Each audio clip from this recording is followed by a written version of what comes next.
ओम नमः शिवाय नमः। प्रिय भक्तजनों, आज एक ऐसे शिव भक्त की कहानी सुनेंगे जिसने कि भगवान शिव जी की भक्ति करके उनकी कृपा पाई और साथ ही अन्य देवी देवताओं का भी कृपा पाने का सौभाग्य उन्हें मिला। तो चलिए कथा को शुरू करते हैं, लेकिन आपसे आग्रह है कथा को पूरी सुने क्योंकि अधूरी सुनने का पाप लगता है। और हाँ, चैनल को सब्सक्राइब कर लीजिए। तो चलिए देर न करते हुए कथा को प्रारंभ करते हैं। एक राजा रानी थे, उनके 2 बेटे और 2 बेटियां थीं। बेटी का नाम अमावस्या और दूसरी का नाम पूर्णिमा था। पूर्णिमा स्वभाव से बहुत अच्छी थी, घर का काम करती, भगवान की पूजा पाठ करती, गाय की सेवा भी किया करती। लेकिन अमावस्या ना तो घर का कोई काम करती, स्वभाव से बहुत ही झगड़ालू थी, ना ही गाय की सेवा करती और भगवान की पूजा पाठ तो बिल्कुल नहीं करती। फिर भी राजा और रानी अमावस्या से बहुत प्यार करते, लेकिन बेचारी पूर्णिमा को जरा भी प्यार नहीं करते थे। जब राजा के दोनों बेटे और बेटियां समय आने पर बड़े हो गए तो राजा ने अपने दोनों बेटों का विवाह कर दिया। इसके बाद एक दिन रानी ने राजा से कहा कि हमारी दोनों बेटियां भी विवाह के योग्य हो गई हैं, तो इनका भी कहीं ना कहीं रिश्ता तय करके विवाह करवा दो। लेकिन हाँ, एक बात याद रखना, अमावस्या का विवाह किसी बड़े घर में करना और पूर्णिमा को किसी भी गरीब घर में दे देना, क्योंकि पूर्णिमा को गाय की सेवा करना, भगवान का पूजा पाठ करना, घर का काम करना यही तो पसंद है। अब रानी ने राजा से ये सब कहा तो राजा ने उनका रिश्ता कर दिया। राजा ने अपने पड़ोसी राज्य के राजकुमार से अमावस्या का रिश्ता तय कर दिया और उसी गांव में एक गरीब लड़के से पूर्णिमा का रिश्ता तय कर दिया। राजा ने जब अपनी दोनों बेटियों का रिश्ता तय किया तो इसके बारे में रानी को बताया। अब रानी ने सोचा कि मैं देखती हूँ कि भगवान किस तरह से पूर्णिमा की मदद करते हैं, क्योंकि ये तो पूजा पाठ बहुत करती है, गाय की सेवा भी करती है। लेकिन पूर्णिमा के जो भाभी भैया थे वो पूर्णिमा से बहुत प्यार करते थे, क्योंकि पूर्णिमा स्वभाव से बहुत अच्छी थी, भाभी भाइयों के साथ बहुत प्यार से रहती थी, उनके घर के काम में हाथ बटाती थी। और अमावस्या सिर्फ उन पर अपना रोब जमाती, गुस्सा करती थी। राजा इसके कुछ दिनों बाद ही उनका विवाह कर देते हैं। जब राजा और रानी उन दोनों बेटियों की विदाई करते हैं तो अमावस्या को विदाई के समय बहुत सारी धन दौलत देते हैं और भक्तजनों पूर्णिमा को वो कुछ नहीं देते। इसके बाद दोनों बेटियां अपने अपने ससुराल चली गईं। अब एक दिन भक्तजनों अमावस्या ने अपने घर पर शिव चर्चा रखी, जिसने इसने पूरे गांव को अपने घर बुलाया, लेकिन पूर्णिमा को निमंत्रण नहीं दिया। जब गांव की औरतें अमावस्या के यहाँ जा रही थी तो पूर्णिमा अपने घर के बाहर दरवाजे पर बैठी हुई थी। तो उन औरतों ने पूर्णिमा से कहा कि तुम्हारी बहन ने शिव चर्चा रखी है, तुम नहीं चलोगी क्या? पूर्णिमा ने कहा, मुझे तो उसने बुलाया ही नहीं है, मैं कैसे जा सकती हूँ? तब औरतों ने कहा, अरे वहाँ तो भगवान की शिव चर्चा है, तुम चलो ना। पूर्णिमा उन औरतों की बात मानकर उनके साथ चली गई। तो भक्तजनों, जब अमावस्या की नज़र पूर्णिमा पर पड़ी तो अमावस्या बहुत गुस्सा हुई और उससे कहने लगी, तुम बिना बुलाए यहाँ कैसे चली आई? खैर कोई बात नहीं, अब तुम आ गई हो तो यहाँ चुपचाप बैठी रहना। इस तरह से अमावस्या ने बेचारी पूर्णिमा का बहुत मजाक उड़ाया। अमावस्या की ये सब बातें सुनकर पूर्णिमा की आंखों से आंसुओं की धारा बहने लगी और वो हाथ जोड़कर भगवान से विनती करने लगी कि हे शिवजी भगवान, पूजा पाठ करना, घर का काम करना, गाय की सेवा करना क्या पाप है? क्या कसूर है मेरा? आप मुझ पर कब कृपा करेंगे? पूर्णिमा भगवान शिव जी से बार बार यही कहती रही। तब तक शिव चर्चा संपूर्ण हो गई। अब अमावस्या ने सबको प्रसाद दिया, लेकिन पूर्णिमा को भगवान का प्रसाद नहीं दिया। बेचारी पूर्णिमा बिना प्रसाद के ही घर लौटने लगी। रास्ते में उसने सोचा कि बच्चे जब प्रसाद मांगेंगे तो उन्हें क्या दूंगी, तो क्यों ना मैं अपने मायके अपने भाई के चली जाऊं और वहां से बच्चों के लिए कुछ लेकर आऊँगी। ये सोचते हुए वो अपने घर आ गई और उसने अपने पति और बच्चों से कहा कि मैं मायके जा रही हूँ, और वो अपने मायके के लिए चल दी। चलते चलते एक चबूतरा आया। वहाँ एक तुलसी का पौधा लगा हुआ था और एक बूढ़ी औरत बैठी हुई थी। वो कोई और नहीं, साक्षात तुलसी माँ थी। उस बूढ़ी औरत ने पूर्णिमा से पूछा, बेटी तुम कौन हो, कहाँ जा रही हो? तो पूर्णिमा ने उन्हें अपना परिचय दिया।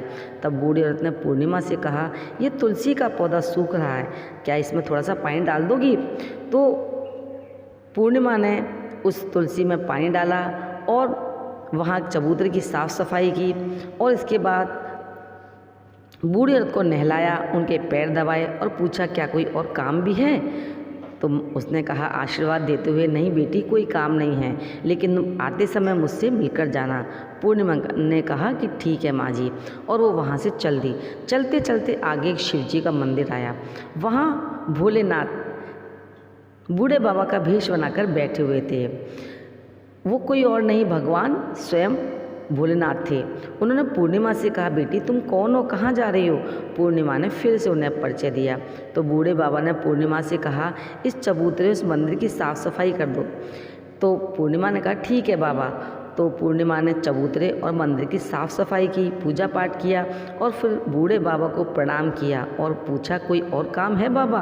तो बूढ़े बाबा ने कहा, और कोई काम नहीं बेटी, अब तुम जाओ और वापस आते समय मुझसे मिलकर जाना। तो पूर्णिमा ने कहा ठीक है। तो प्रिय भक्तजनों, इस तरह से पूर्णिमा फिर आगे चल दी। चलते चलते वहाँ एक काली माँ का मंदिर मिला। वहाँ भी एक बूढ़ी औरत चबूतरे पर बैठी हुई थी। बूढ़ी औरत ने पूर्णिमा से पूछा, कौन हो बेटी, कहाँ जा रही हो? तो पूर्णिमा ने उन्हें सब कुछ बताया। तब उस बूढ़ी औरत ने पूर्णिमा से कहा, बेटी यहाँ सब पूजा पाठ करने तो आते हैं, लेकिन मंदिर की साफ़ सफाई कोई नहीं करता। इस चबूतरे मंदिर की साफ़ सफाई कर दो। पूर्णिमा ने कहा ठीक है, क्योंकि वो स्वभाव से बहुत अच्छी थी, सबकी मदद करती थी। तो पूर्णिमा ने मंदिर और चबूतरे की साफ़ सफाई की, पूजा पाठ किया और माता का श्रृंगार किया। फिर बूढ़ी औरत को नहला दिया और उनके पैर दबाकर आशीर्वाद लिया। और पूर्णिमा ने कहा, कोई और काम है माँ जी? तो बूढ़ी औरत ने कहा, नहीं बेटा कुछ नहीं है, तुम जाओ और वापस आते समय मुझसे मिलकर जाना। तो पूर्णिमा ने कहा ठीक है। इस तरह से पूर्णिमा फिर से वहाँ चल दी। थोड़ा आगे चलते चलते एक नदी आई। वो नदी के किनारे एक बूढ़ी औरत बैठी हुई थी। वो साक्षात गंगा मैया थी। तब बूढ़ी औरत ने पूछा कि कौन हो तुम, कहाँ जा रही हो? तो पूर्णिमा ने फिर से उन्हें अपने बारे में बताया। तब उस बूढ़ी औरत ने पूर्णिमा से कहा कि बेटी इस नदी पर स्नान करने तो सभी आते हैं, लेकिन यहाँ की साफ़ सफाई कोई नहीं करता, इसलिए तुम इस किनारे पर साफ़ सफाई कर दो। पूर्णिमा ने कहा ठीक है, और पूर्णिमा ने वहाँ की साफ़ सफाई कर दी। बूढ़ी औरत के पैर दबाए, आशीर्वाद लिया और पूछा, कोई और काम? तो बूढ़ी औरत ने कहा, नहीं बेटा तुम जाओ और वापस आते समय मुझसे मिलकर जाना। इसके बाद पूर्णिमा नाव में चढ़ने लगी। तो नाव प्रिय भक्तजनों फूलों से सजी हुई थी और वो नाव में बैठकर नदी के दूसरे किनारे पर उतर गई। उसके बाद वो अपने मायके पहुंच गई। वहाँ पर पूर्णिमा के भैया भौजाई ने जब उसे देखा तो बहुत खुश हुए। उन्होंने पूर्णिमा की खूब खातिरदारी की और बहुत सारी बातें की और कहा कि बच्चों को भी साथ लेकर आती। इसके बाद फिर वो लोग खाना खाकर सो गए। सुबह जब पूर्णिमा ने अपने ससुराल जाने के लिए कहा तो भाभीयों ने एक थैला दिया। उसमें उन्होंने कुछ कपड़े, बच्चों के लिए एक साड़ी और खाने पीने का सामान रख दिया और कहा, बहुत दिनों बाद आती हो दीदी, जल्दी जल्दी आया करो, क्योंकि वो पूर्णिमा से बहुत प्यार करते थे। पूर्णिमा ने कहा ठीक है। इसके बाद उन्होंने उस थैले को पूर्णिमा को दे दिया और कहा जल्दी आना। इस तरह से पूर्णिमा वहाँ से चल दी और उसी नदी के किनारे पे पहुँच गई और नाव में बैठकर नदी के दूसरे किनारे उतर गई। वहाँ उतरने पर पूर्णिमा को वही बूढ़ी माँ मिली जो साक्षात गंगा मैया थी। उस बूढ़ी माँ ने कहा, आ गई बेटी? तो पूर्णिमा ने हाँ कहा, हाँ मैं आ गई। तो उस बूढ़ी माँ ने पूर्णिमा को एक थैला दिया और कहा कि इसे तुम अपने घर ले जाकर खोलना। पूर्णिमा ने कहा ठीक है माँ जी। अब पूर्णिमा के पास 2 थैले हुए। उसे वो लेकर वहाँ से चल दी। पूर्णिमा अब आगे चली तो काली माँ का मंदिर आया। वहाँ भी काली माँ बूढ़ी माँ के रूप में बैठी हुई थी। उसने कहा, बेटी आ गई तुम? और काली माँ ने उसे एक थैला दिया और कहा इसे घर ले जाकर ही खोलना। पूर्णिमा ने कहा ठीक है माँ जी। अब पूर्णिमा के पास 3 थैले हो गए। पूर्णिमा ने एक थैला सर पर रख लिया और एक एक थैला हाथ में लिया और वहाँ से चल दी। आगे चली तो वहीं भगवान शिव जी का मंदिर आया। वहाँ पर भगवान शिव जी बूढ़े बाबा के रूप में बैठे हुए थे। उन्होंने कहा, बेटी आ गई? तो पूर्णिमा ने प्रणाम करके कहा, हाँ बाबा मैं आ गई। तो उस बूढ़े बाबा ने भी पूर्णिमा को एक थैला दिया और कहा, इसे घर ले जाकर खोलना। पूर्णिमा ने कहा, ठीक है। अब पूर्णिमा के पास 4 थैले हो गए। बेचारी पूर्णिमा 4 थैलों को अकेले कैसे ले जा सकती? तो उसने एक पुरानी साड़ी निकाली थैले में से और उन 4 थैलों को साड़ी में इकट्ठा बांध लिया और वहाँ से चल दी। थोड़ा आगे चली तो वहाँ तुलसी माँ बूढ़ी औरत के रूप में बैठी हुई थी। उसने पूर्णिमा से कहा कि बेटी आ गई? तो पूर्णिमा ने कहा, हाँ माँ जी। तो तुलसी माँ ने भी पूर्णिमा को एक थैला दिया और कहने लगी, बेटी इसे घर ले जाकर ही खोलना। पूर्णिमा ने कहा, ठीक है। अब पूर्णिमा के पास 5 थैले हो गए। पूर्णिमा वहाँ से चल दी, सीधे अपने घर आ गई। प्रिय भक्तजनों, पूर्णिमा ने थैले को नीचे रखा। सबसे पहले अपने मायके का थैला खोला, देखा तो उसमें बच्चों के लिए अच्छे अच्छे कपड़े, खाने पीने के सामान, कुछ गहने और एक सुंदर सी साड़ी थी। पूर्णिमा ने अपने बच्चों को वो नए नए कपड़े दिए, खाने पीने की चीज़ें दी तो बच्चे बहुत खुश हुए। अब पूर्णिमा ने दूसरा थैला खोला तो जो उसे गंगा मैया ने दिया था उसमें सोना और चांदी भरा हुआ था। अब पूर्णिमा ने जब तीसरा थैला खोला जो उसे काली माँ ने दिया था उसमें 16 श्रृंगार का सामान था। फिर पूर्णिमा ने चौथा थैला खोला जो भगवान शिव जी ने दिया था, उसमें धन संपत्ति और बहुत सारी खुशी यहाँ भरी हुई थी। फिर पूर्णिमा ने जब 5वां थैला खोला जो उसे तुलसी माँ ने दिया था, उसमें चावल दाल 7 प्रकार के धान भरे हुए थे। अब पूर्णिमा के घर में किसी प्रकार की कोई चीज़ की कमी नहीं थी और उसका घर प्रिय भक्तजनों धन धान्य से परिपूर्ण हो गया। अब पूर्णिमा और उसका परिवार खुशी खुशी रहने लगा। अब पूर्णिमा के मन में एक दिन विचार आया कि क्यों ना मैं भी अपने घर में शिव चर्चा कराऊं। तो उसने शिव चर्चा का कार्यक्रम रखा। पूर्णिमा ने गांव में सभी को बुलाया और अपनी बहन के घर भी गई अपनी बहन को बुलाने के लिए।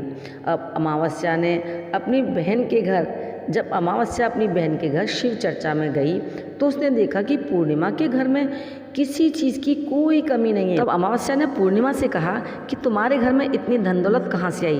पूर्णिमा ने कहा, देखो बहन, तुमने शिव चर्चा रखी उसमें मुझे नहीं बुलाया, मैं बिना प्रसाद दिए तुम्हारे घर से आ गई और तुमने मेरी गरीबी का भी मजाक उड़ाया।